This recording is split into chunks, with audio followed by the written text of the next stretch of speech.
These scowls can be so ferocious. I'm not sure I can defeat them without becoming stronger. To drink blood is so tempting. Sodium hypochlorite. Dangerous to administer, but efficient in the proper dosage.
Must be the same strain.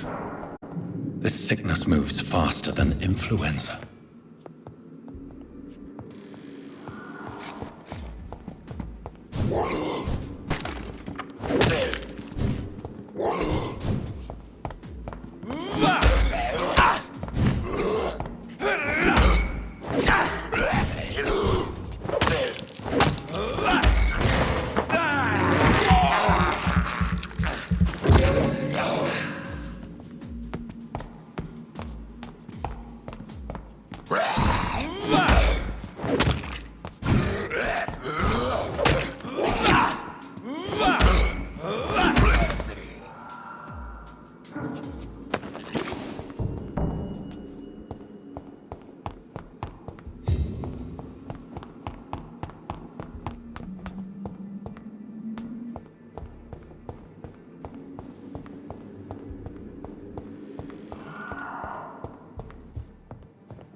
Good evening, Mr. Cox. Dr. Reed.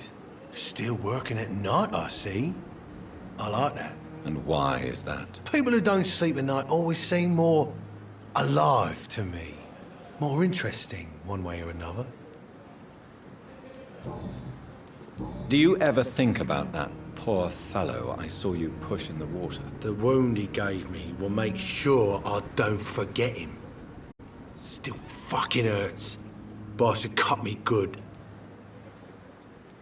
That man was determined to murder you. You almost died. What a surprise.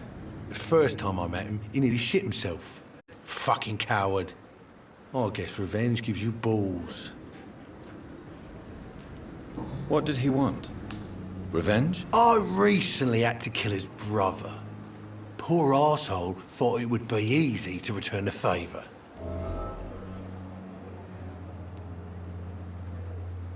Perhaps you're right. Maybe only the strongest will survive in these dark times. If there must be only one, in the end, make no mistake, I'll be the winner. How is your hospitalization going, Mr. Cox? This is a shitty place with shitty staff. But as long as I'm treated all right, I'll be fine. What's wrong with the Pembroke staff? That bastard you sent to bring me here, Milton. I thought he was going to break all my bones before I reached my bed. I see. Any other smart comments? The nurses aren't too ugly. Especially that foxy one, Nurse Crane. Pretty brunette, tough attitude, oh, I like that.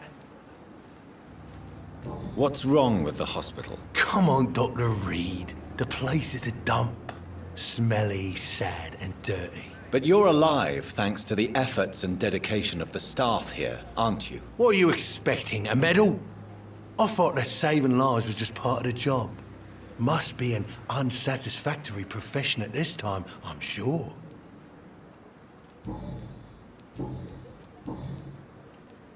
How long do you think you can escape the law, Clay? I know this city like the back of my hand, Doc. I know its streets, who to pay, who to avoid, and who to bully. I won't get caught.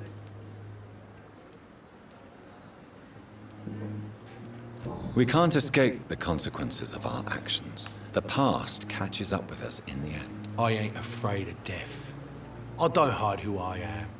I live my life honestly, which is more than I could say for most folks. And who are you, then? I'm the leader of the Wet Boot Boys. One day, I'll leave this shitty place and punch in the face all who thought I would not come back.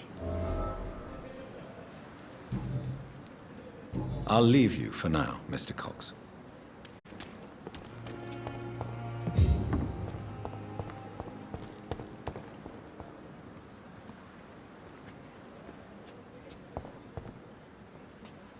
Good evening, Dr. Tippett. Dr. Reed, any good news to share?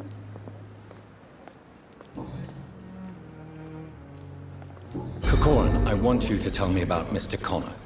How did he die? What happened? He was my patient. He died because of my mistake. That's the blunt truth.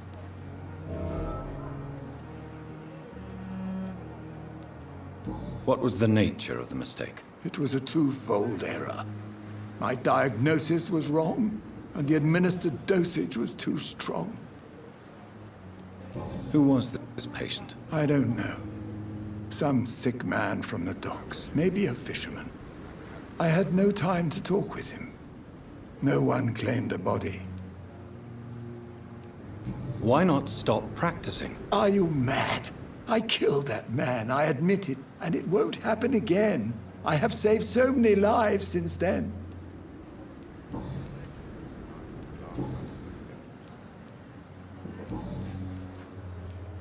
You're exhausting yourself, Corcoran. Maybe you should think about preserving your strength. No, we must keep on healing all those poor souls. We are the last rampart before chaos. Once more, unto the breach.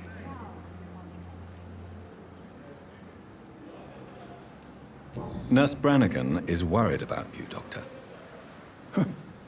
She should not have told you that. I will have a word with her. You don't have to blame her for her honesty.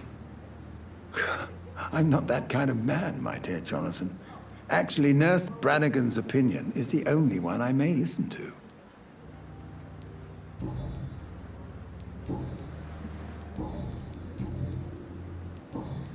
Goodbye, Dr. Tippett. Perhaps I should have considered the offer from that Cadogan fellow. Good evening, Milton. Good evening, Doctor. Still trying to save lives?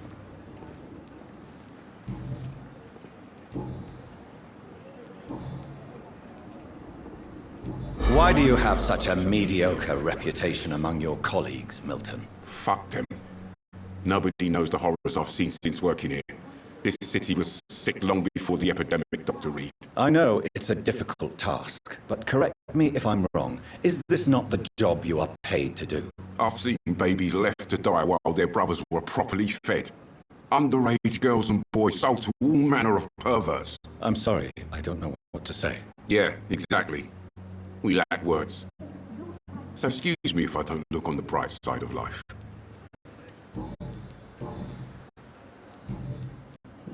Goodbye, Milton.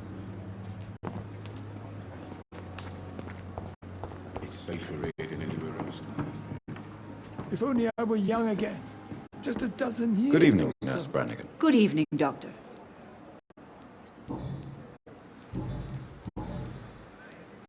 Tell me what Dr. Tippett did. I know his mistake caused a patient's death. If I had not covered up his error, Dr. Tippett would have been fired from this hospital. I could not let that happen. You can't allow your emotions to dictate your conduct concerning patients, Nurse Brannigan. Look around you, Dr. Reed. Do you really think we can afford to lose a brilliant practitioner like Dr. Tippett in our situation? To clear Dr. Tippett's name must be the decision of Dr. Swansea. You can't take matters into your own hands. I respect Dr. Swansea's authority and management, but he's no idea what happens here on a daily basis. I did what I had to do.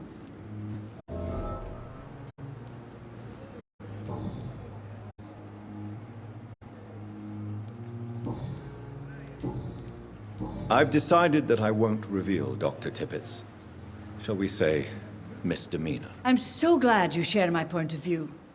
Dr. Tippett is a brilliant practitioner. We most definitely need his know-how. I hope you're right. This is a huge risk we're taking. Dr. Tippett must regain his confidence. Please, keep this decision between you and me. He doesn't need to know you found out.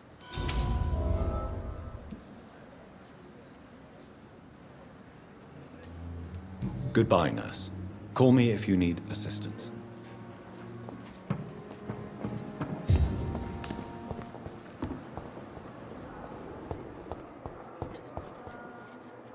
Good evening, Nurse Hawkins. Good evening, Dr. Reed.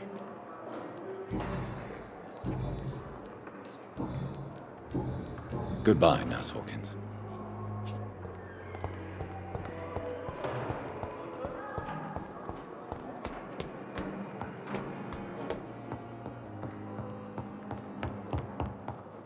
Not now!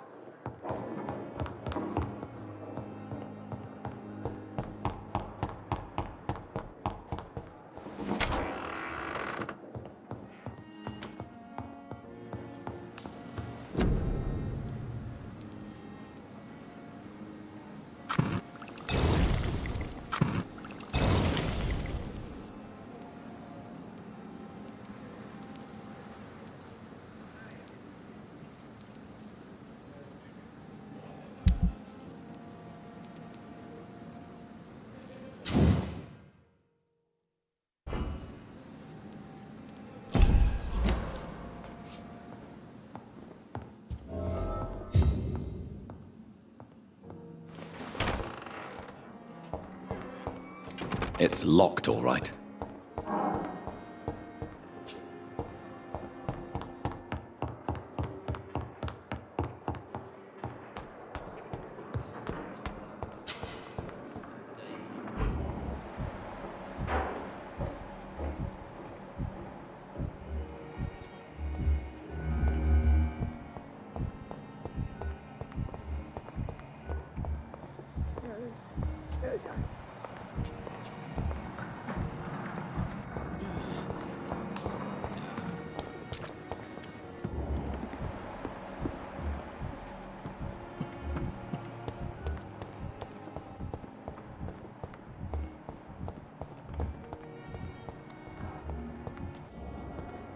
Fear and disgust on every streetcar.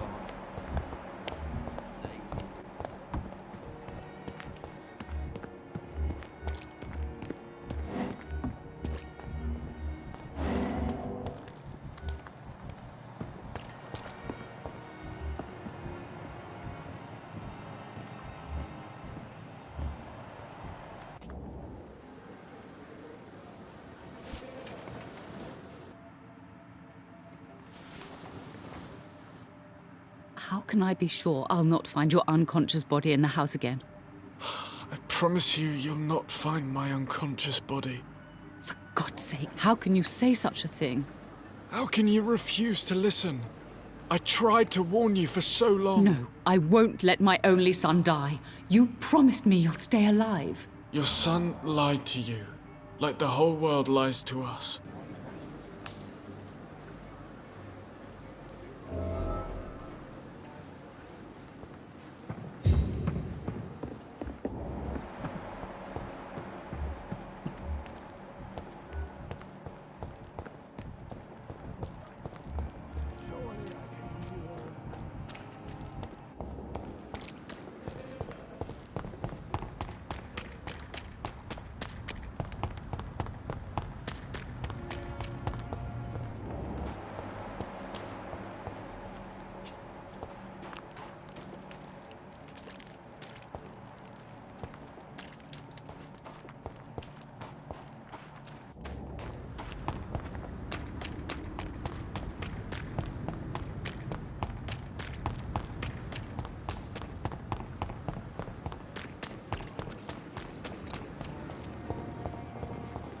Another night of the glorious.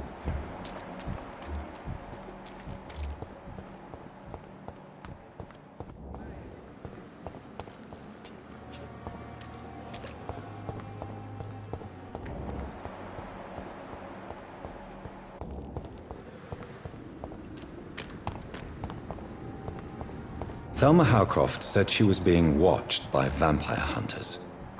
Where are they hiding? I should investigate. It's locked. Good evening. I'm Dr. Reed. Always a pleasure to meet a colleague, sir. Especially when he was supposedly dead. A colleague? Are you a doctor too? Not anymore, sir. I used to be Dr. Rakesh Chadana. Now, I'm just Mr. Chadana, pawnbroker and humble guardian of this morgue. What do you mean, you used to be a doctor? Was your license revoked? No, sir. It is just that I like to be precise. I run a little pawn shop while taking care of the dead. But I used to be a real doctor. Are you afraid or uneasy being surrounded by so many corpses? Why should I? These bodies are empty vessels. Flesh left to decay. Poof! No soul anymore. All gone. How did you get this job? After I left the army, I worked as an undertaker down by the docks. A dangerous place with many an unpleasant business there. Milton Hooks helped me get a job here. An interesting point of view. And quite an exotic one, too. Most people fear, or at least have a respect, for dead flesh. Sir, as a medic during the war, I learned to face my death and the death of others. It's the pain we have to tame, not death itself. Do you work here alone? Yes, very easy work, sir. All I have to do is watch a few bodies. The situation was very different when the main morgue was still open. Why do you have to watch these bodies? Because these poor fellows have no names. We keep them in case someone comes looking for the missing. Sadly, very rarely happens. Why close the hospital's main morgue? It was for sanitary reasons after the beginning of the epidemic. Cadavers had to be moved to the nearest mass grave. Have we met before? I don't think so, sir. Why? When we first talked, you said you were glad to meet me since I was reported dead. Funny story, sir. Your sister came here a few nights ago. You were missing, and she was looking for your body. She must be very relieved now.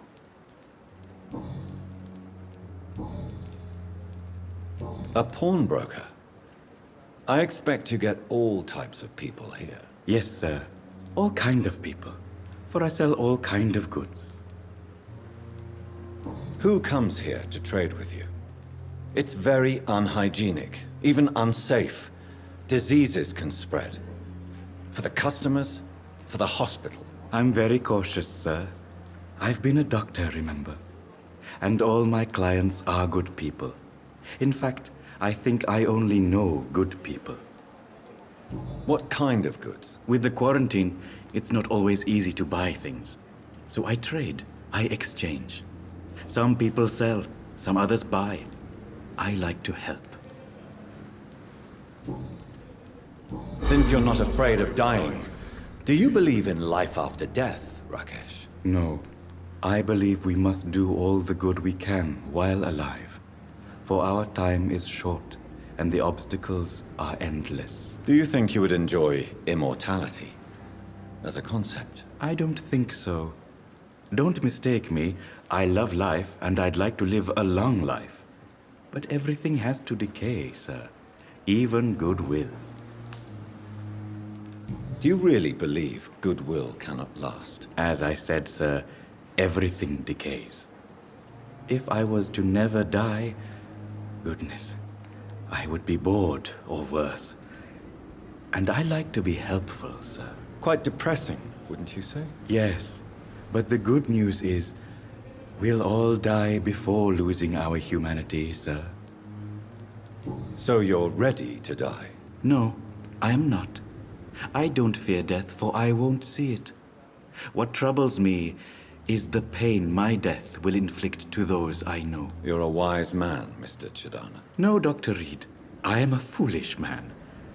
But I like to think otherwise.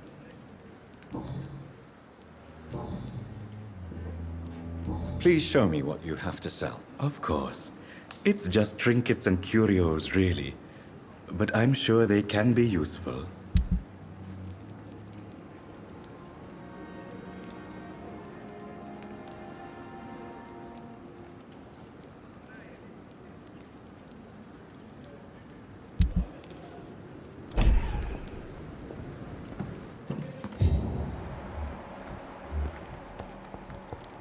cannot enter.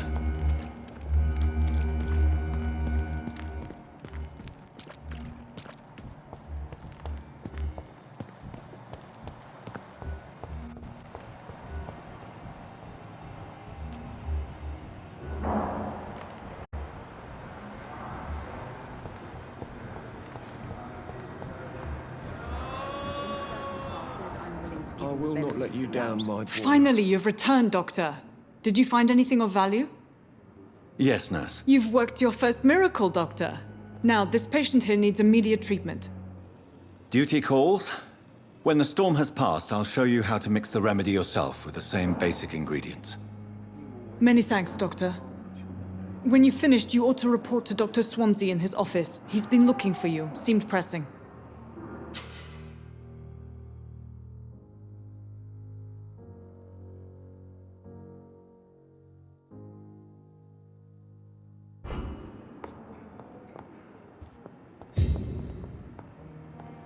Good evening, sir. This hospital seems to be... Good evening, falling Mr. apart. Goswick. How are you? I'm okay. Do you need any help? I'm afraid I may, sir. I don't mean to be a burden.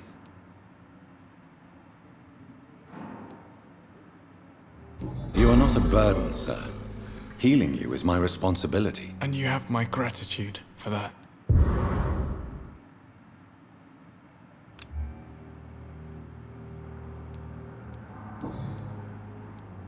How painful is your throat, Mr. Goswick? So painful I'd rather not talk at all, Doctor. Why did your mother have you hospitalized here? She seems convinced this is a bad hospital. My mother just wants the best for me. She won't rest while I'm here. She'd go all the way to hell and back to help me.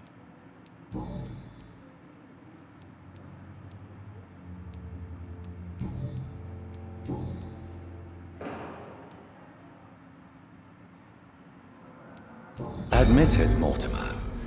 Your mother had you hospitalized here because you tried to kill yourself. Yes, it's true. All right, then. This is the first time we've really shared information about your case. Shall we call this progress? Call it what you want, Dr. Reed. Can I help you in any way, Mr. Goswick? I wrote a letter for my mother. She was supposed to read it after my death. But I suppose she doesn't have to read it now. I see. And is this letter still near the place where you tried to take your own life? Yes. And I don't want anyone reading my last words. I mean, I'm still here. If you bring me back that letter, then perhaps we'll talk. You can trust me. I won't report you to the authorities. My one and only concern is your health. I guess I should thank you then.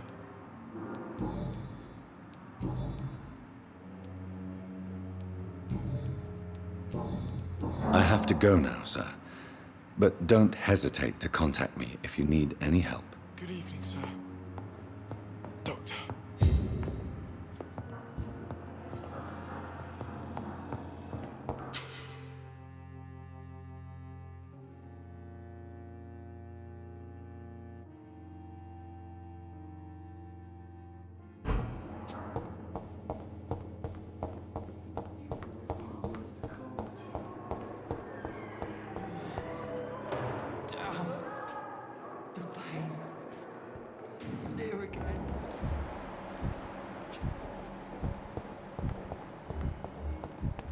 Another night. I can endure another night. Good evening, Dr. Tippett. Dr. Reed, any good news to share? Do you need any medical assistance yourself, Doctor? Come on, don't be ridiculous, dear colleague.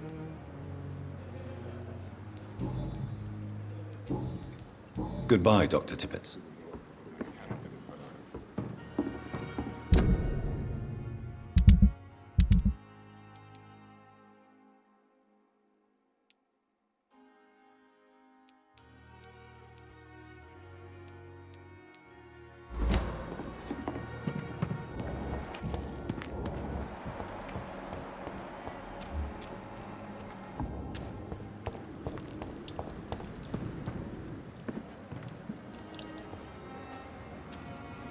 Hey, Doc. You're lucky to be alive, Mr. Cox. I hope you're starting to take better care of yourself. This place is full of sickness and decay. How could I get better in such a dump? Consider yourself lucky that I'm treating all of my patients equally. But don't push your luck. Don't play the innocent with me. I'm sure you have good reasons to act this way. And also weaknesses that can be exploited. I'll leave you for now, Mr. Cox.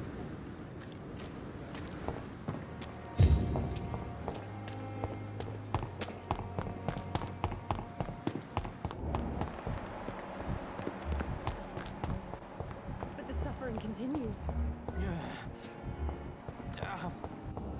The pain.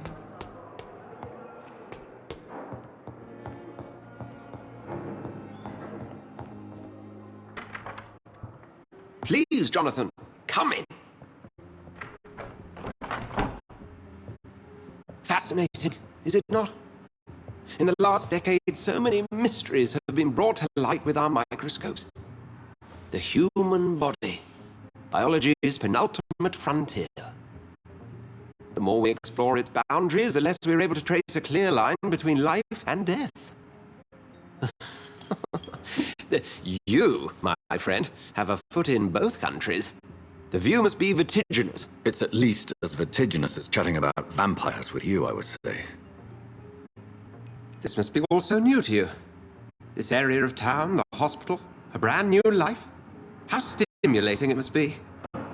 I wish I could share your enthusiasm, Dr. Swansea. But my condition defies scientific categorization. Undead? Unalive? Immortality defies logic. I cannot express my thrill at this serendipitous turn of events. The world's most eminent specialist in blood transfusions, a vampire. One might say a gift from heaven.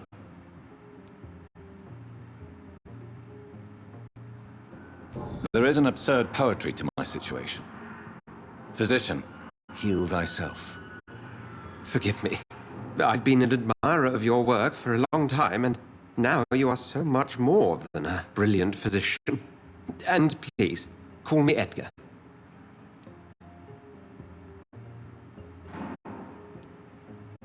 There is no need to apologize, Edgar. You offered me sanctuary when I had none. Very well. I have a task for you, Jonathan. Something that will require all your newfound skills. Please, go on. The Pembroke only survives through the generosity of our benefactors.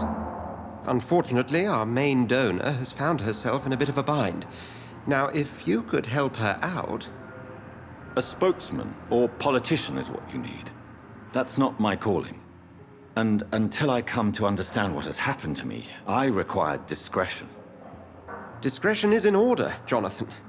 Lady Ashbury has recently received rather indelicate correspondence that, if revealed, would jeopardize her position. And you would like me to eradicate this threat? By the stole, of course not. I would just like you to pay her a visit. Her ladyship is certainly near the tents outside, tending the sick. You can't miss her. Look for someone impossibly delicate. Accepted. I'll see what kind of trouble Lady Ashbury is in.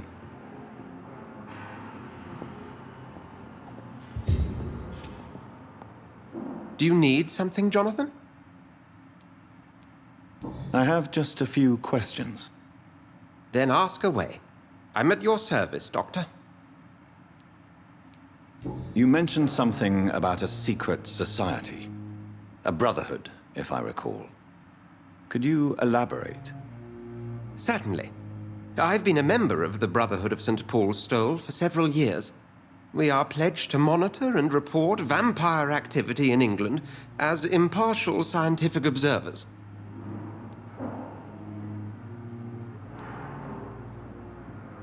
That explains your nightly wanderings about the docks and the questions you ask. I feel it wasn't mere coincidence that led us to that part of town. There was something as yet unseen that set those chain of events in motion. Yet you don't fear me.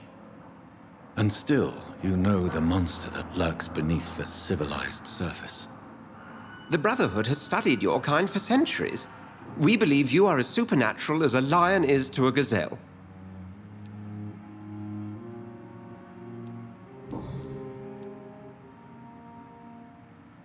The man we pursued and slew in the canning factory, William Bishop, I believe, was he a vampire? He was a Skald, technically speaking. The debate rages as to their classification. Some think them a subspecies of vampire, others something else. How do Skalds come into existence? The name means slave. The etymology may indicate that they are a lesser species of vampire. From what I know, vampires tend to despise them. Just for clarity, what differences are there between myself and a Skald? A Skald is easier to eliminate, Jonathan, even if they remain formidable foes for the unprepared. Vampires... Now, vampires exist beyond the mortal realm. Since you seem quite the expert on vampires, what could you tell me about my condition and how it came about? As men of science, our first step is always to start with what we know. Forget the myths, the hackneyed scrawlings, and the penny dreadfuls. They do not scratch the surface of the truth you now find yourself in. The sun. The morning following my transformation. Its rays burned me. There was pain, smoke, and my skin blackened. You will find there is very little that can kill a vampire, my friend. You have been offered relative immortality. The sun will most certainly hurt you, leaving you weakened and damaged, but it will not destroy you. Must I take a life to live? You are a vampire. You feed, and blood is the sole sustenance that can sustain your immortal frame. And only a living creature contains the nourishment you require. Since I'm the one working for you, what should I know about Pembroke Hospital? Well, for many years, we have been the only medical facility in this part of town that people can rely on. We support the community here, as well as provide health care. Where do we stand today? Oh, to be honest, we cope on a day-to-day basis. The first wave of the Spanish flu last summer took us by surprise. We lack many of the basic necessities needed. What do you expect of me? What we need is hope. You were a soldier. This is a war. This white coat's still a uniform. We fight to help the poor, the sick of the East End, the forgotten.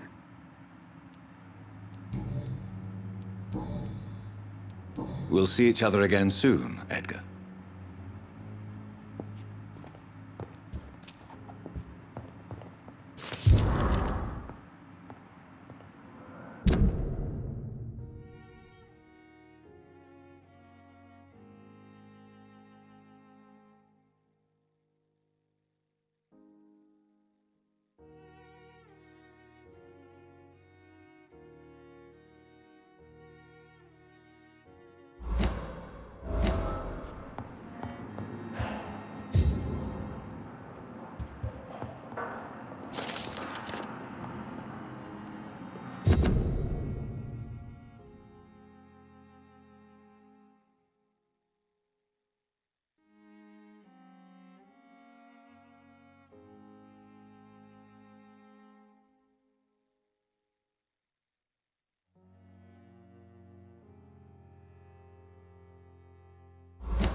sweet girls.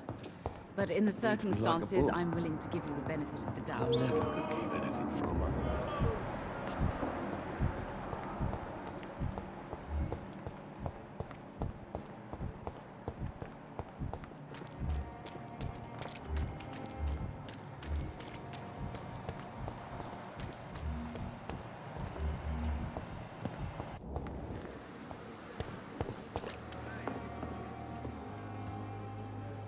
The flu took my dear wife, Emily. I take comfort knowing we'll soon be together again. Mr. Rainfield, that's no way to talk. You're in good hands here, and we'll be up again soon enough.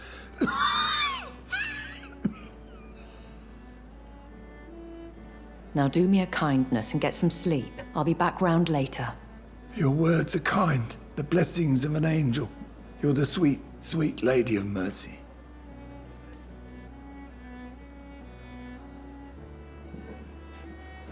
Good evening, Dr. Reed. It's a pleasure to see you again. You seem surprised. Dr. Swansea has brought me up to speed concerning your recent appointment to Pembroke Hospital. You're a the lady who saved me that night, before vanishing into thin air. I remember you from the pub with Dr. Swansea. Indeed. Allow me to introduce myself formally this time. My name is Lady Ashbury.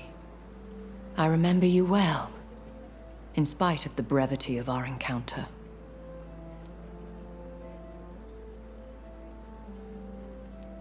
So it seems our Dr. Swansea does indeed have a fascination for creatures of our constitution. Dr. Swansea is a remarkable man. Dedicated, one might say, obstinate? He spent years compiling our bestiary. I hope you're more disposed to answer my questions now. You must have countless questions, but our rather urgent matter first. Swansea has explained. My cover, if you prefer, has been compromised.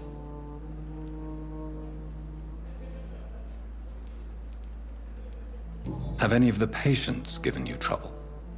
These poor souls have so little left to live for. I do my best to ease their pain. The world would be a better place if it were cared for by women like you. You make me blush. I am simply a necessary evil. Pardon my boldness, your ladyship, but I have questions concerning this condition we share. As a newborn, your hunger for answers is rivaled only by your thirst for blood. But the questions need wait. I'm a scientist. My trade is in the deciphering of mysteries, and I need information to feed my mind. I will gladly answer every question you have, but first, prove yourself capable of resolving my predicament without eating the culprit. Dr. Swansea has commissioned me to be your agent in this matter. You could start by explaining what's amiss. These past insufferable weeks, I've been the victim of extortion. I've made a first payment, but the blackmailer grows greedy. I must refuse his most recent demands.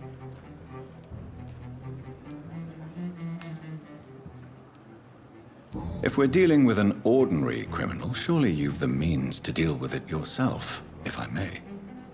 As immortal tradition doth dictate, all fangs and hypnotic eyes ablaze, the blood would run like a river.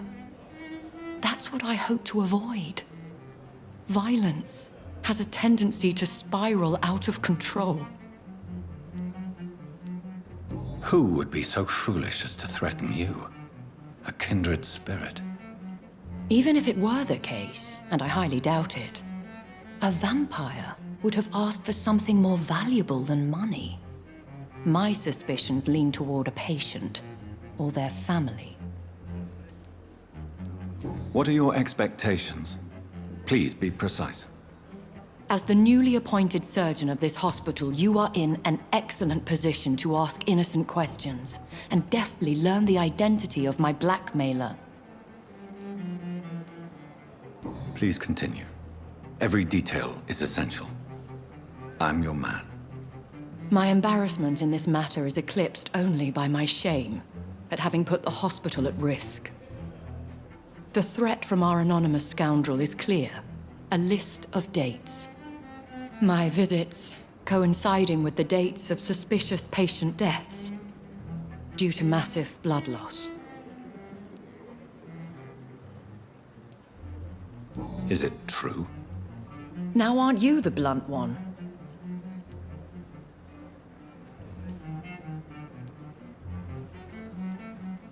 You are aware that I too know the thirst for the scarlet nectar. In all honesty, I'm not simply a patron to the hospital. My visits serve a dual purpose. Dr. Swansea has been treating my condition with a revolutionary technique of blood transfusion. It seems you are a specialist in the domain. I'll take care of it. Do you know where I should start? If that was the case, I'd settle the matter myself. You could talk to our local gossip, Harriet Jones. Not a pin drops here without her hearing about it. I'll meet that woman now. My life, as others know, is in your hands, Dr. Reed. I'm sure of your discretion, but I do fear your powers of persuasion will be put to the test. When this is resolved, I'll be your obligé. I'll answer all questions in regards of your condition.